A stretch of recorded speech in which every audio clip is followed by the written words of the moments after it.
datanglah juga hamba yang menerima 1 talenta itu dan berkata, Tuhan, aku tahu bahwa Tuhan adalah manusia yang kejam, yang menuai di tempat di mana Tuhan tidak menabur, yang memungut dari tempat di mana Tuhan tidak menanam. Karena itu aku takut dan pergi menyembunyikan talenta Tuhan itu di dalam tanah. Ini terimalah kepunyaan Tuhan. Maka jawab tuannya itu, hai kamu hamba yang jahat dan malas.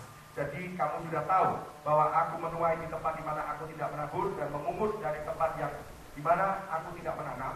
Karena itu sudahlah, seharusnya uangku itu kau berikan kepada orang yang menjalankan uang, supaya sekembalinya aku menerimanya serta dengan bunganya. Sebab itu ambillah talenta itu daripadanya dan berikanlah kepada orang yang mempunyai 10 talenta. Karena setiap orang yang mempunyai kepadanya akan diberi, sehingga ia berkelimpahan. Tetapi siapa yang tidak mempunyai, apapun juga yang ada padanya akan diambil daripadanya. Dan campakkanlah hamba yang tidak berguna itu ke dalam kegelapan yang paling gelap. Di sana akan terdapat natap dan kertas gigi. Memang panjang, tetapi ini penting.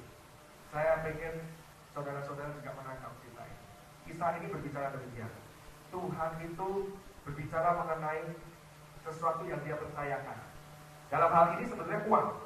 Jadi jangan dirohanikan lagi Tuhan memberikan sesuatu talenta untuk berbicara, untuk berkhotbah, bukan. Di situ dikatakan uang yang supaya dikerjakan uang itu. Nah, jadi mari kita kembali ke Alkitab ini dan kita katakan Tuhan katakan ini panggil 3 hamba. Yang satu dikasih 5 talenta, yang satu 2, yang satu 1. Ingat loh ya, sesuai dengan kemampuan. Kalau saudara baca sesuai dengan kemampuan mereka. Jangan kita kemudian datang kepada Tuhan, Tuhan, rasanya Tuhan menyuruh saya sesuatu yang saya nggak punya loh Tuhan. Saya nggak bisa yang ini. Tuhan nggak akan bakal meminta kita melakukan sesuatu sebelum Dia mempersiapkan kita atau Dia tahu kita sanggup. Yang pertama, sesuai dengan kesanggupan. Jangan berpikir Tuhan nggak adil, kok ada yang 5, ada yang 2, kok ada yang 1. Dia kok terima 5 Tuhan, saya kok 1. Ini bukan masalah jumlah. Karena sebetulnya ini berbicara mengenai kesetiaan. Ini berbicara mengenai ketekunan. Dan ini yang Tuhan inginkan kepada kita. Jadi yang pertama prinsipnya adalah kita harus tahu bahwa Tuhan adalah pemilik segalanya. Yang pertama itu saya mau tanya, yang punya duit itu siapa? Di dalam perumpamaan itu tuannya. Karena tuannya itu memodali, ya. Dia panggil. Jadi yang pertama prinsip yang harus kita taruh, ini bicara mengenai kepemilikan. Dan saya mulai melihat ini bukan bicara mengenai uang saja. Bahkan segala sesuatu yang kita miliki, hidup kita juga adalah milik siapa?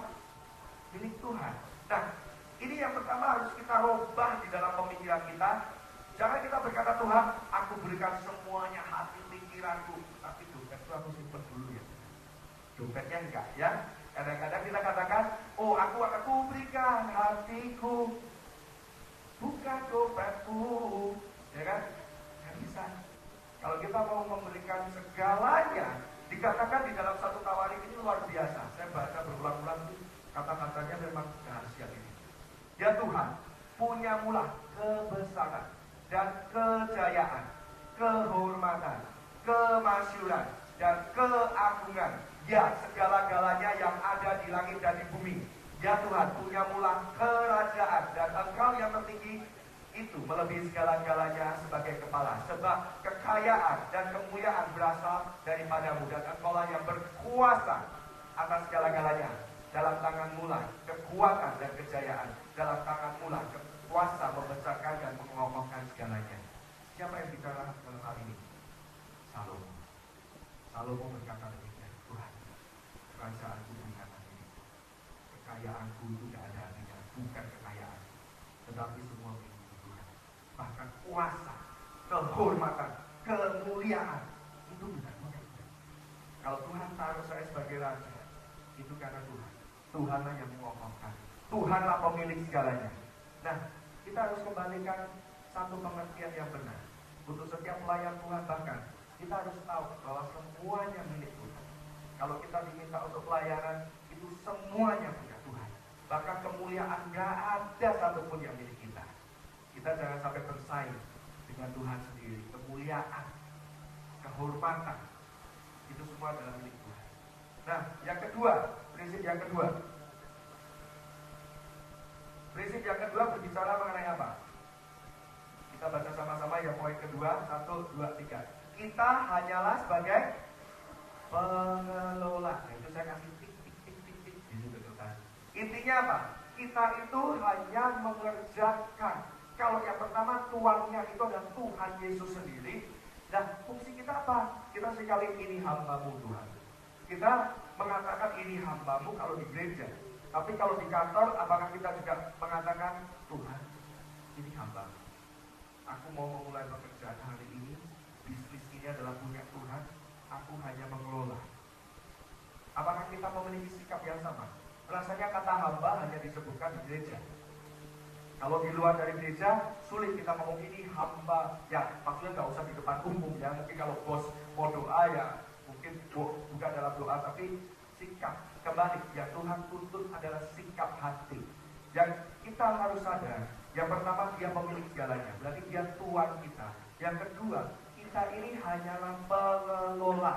Dan dikatakan di dalam Matius 25 tadi, ayat 21, maka kata tuannya itu kepadanya, baik sekali perbuatanmu itu, hai hambaku yang baik dan setia, engkau telah setia dalam perkara kecil, dan seterusnya.